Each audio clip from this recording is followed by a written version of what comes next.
Welcome to Today in Esports, your one-stop shop for all the biggest news in the world of esports. Today, we're going to be covering a cheating scandal in North American League of Legends, get you up to date with the biggest Counter-Strike tournament happening right now, and discuss Valorant's new agent and much more. Let's get right into it.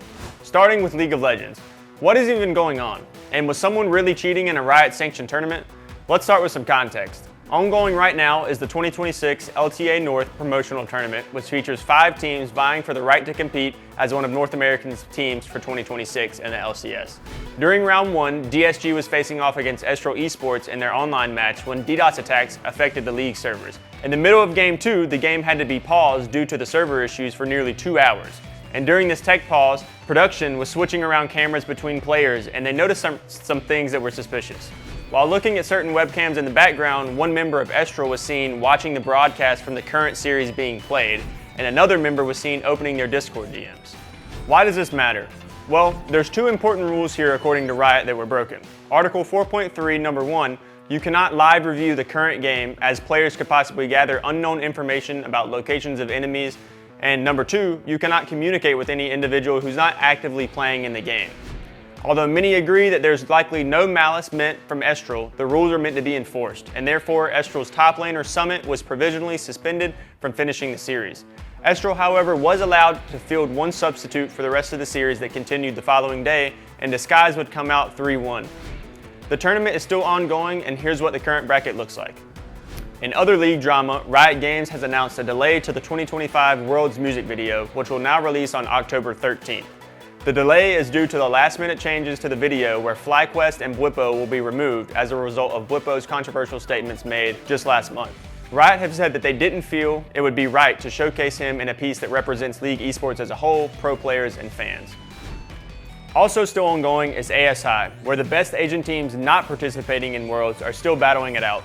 The group stage has concluded, eliminating teams like JDG, MGN Vikings, NIP, and GAM. And the double elim knockout stage is set, where Weibo will play NS and BFX will play DK in Winners Round 1. The bracket plays out over the next 2 days. Let's stick to Riot Games, but shift our focus over to Valorant. In the last episode, we covered Champions Paris and how that event concluded. Check out that episode here to get caught up. Today, we look ahead at the new agent, Vito. He's been revealed, and many predict that he'll have a massive impact on the meta. His signature ability acts as a trophy system that destroys enemies' ultimates such as Raze Rocket and Sage Wall, and really just any utility that comes onto the site. He also has a teleport, a snare, and his ultimate ability called Evolution. With Evolution active, Vito gains a combat stim, a regeneration buff, and it makes him immune to all negative effects during this duration. The ability can completely negate Sova, Breach, Brimstone ults, flashes, and much more. Riot also released patch 11.07b, which of course adds Vito to the game, but it also adds a new game mode called Skirmish, which features fast rounds, small maps, flexible setup, and quick matches. Moving on to Counter-Strike, ESL Pro League 22 has finally finished Stage 2 of the Swiss. The standout performers during this stage were Team Falcons and Team Spirit, who both went undefeated at 3-0, and Monacy would post the highest rating thus far of the tournament, having an average of 1.42 player rating after some impressive performances. In round 4, we saw teams like Vitality, Mouse, and Furia secure their spot in the playoffs, while teams like Ho2, Jonomates, and Inner Circle would sadly be eliminated. In the last round of Swiss, we also got some surprises. Number 9 VRS ranked Na'Vi would upset number 1 ranked Mongols in a convincing 2-0.